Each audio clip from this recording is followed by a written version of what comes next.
আসসালামু আলাইকুম রহমতুল্লাহ।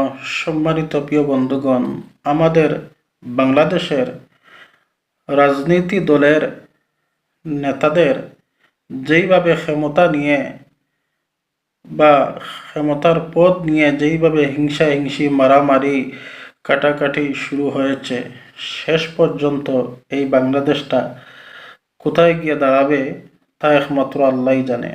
সম্মানিত প্রিয় বন্ধুগণ, আমার বুঝে আসে না ওই সমস্ত রাজনৈতিক দলের নেতারা একটা কথা কি করে তারা ভুলে যায় যে একটা সময় তাদের কথা বলার সাহস ছিল না, তাদের কোনো বাক স্বাধীনতা ছিল না, এবং সেই আমাদের ভাই বন্ধু মা বইনারার রক্তের বিনিময় জীবনের বিনিময়ে এই ফেসিবাদরা এই দেশ ছেড়ে পালিয়েছে, এবং তাদের উসিলায় আমরা আজ সুন্দর একটা দেশ পেয়েছি। আজ আমরা কথা বলার সাহস পেয়েছি। আজ একটা নির্বাচন করার মতো এবং সুযোগ হয়েছে। কিন্তু এই কথাগুলো আমরা কি করে ভুলে গেলাম আমার বুঝে আসে না। সম্মানিত প্রিয় বন্ধুগণ, এরই মধ্যে দেখেন একটা দল ক্ষমতায় এসেই সেই জুলাই যোদ্ধাদেরকে অপমান করেছে। জুলাই সনদ বাস্তবায়ন করতে তারা নারাজ।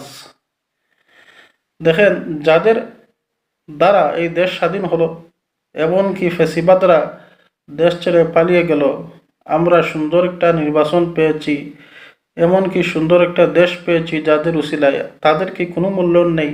তাদের কি এই দেশের মধ্যে কোনো অধিকার এখন নেই? এই হলো আমাদের ইনসাফ এবং বিচার। এদিকে দেখেন, এখন বিএনপির জন্য ইউনূস যেমন কাল হয়ে এবং বিষ হয়ে তিনি দাঁড়িয়ে গেছেন। এর কারণ হচ্ছে, ক্ষমতায় আসার আগে ইউনূস সাহেব বিএনপির নেতাদের কাছে ছিলেন নয়নের মণি, আর এখন যারা ক্ষমতা পেয়ে গেছে, এখন বিএনপি দলের নেতারা ভারতের কথা মতো এবং সর্বকিছু করতেছে, উঠতেছে বইতেছে।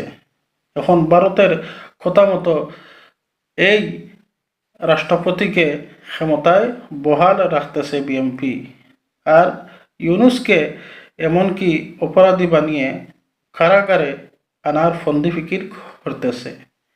এটা আমার মনে হয় ইউনূসের প্রাপ্য ছিল। এই নিয়ে আমার কোনো দুঃখ আসে না। কারণ এই ইউনূস সাহেব তিনি চক্রান্ত করে মিডিয়াদেরকে দিয়ে, নির্বাচন কমিশনারদেরকে দিয়ে এই বিএনপিকে ক্ষমতায় আনিয়েছেন রাষ্ট্রপতি হওয়ার লোভে। কিন্তু দেখেন, অতি লোভে মানুষে বলে না তাঁতি নষ্ট। এটা ইউনূস সাহেবের পাওনা ছিল। সম্মানিত প্রিয় বন্ধুগণ,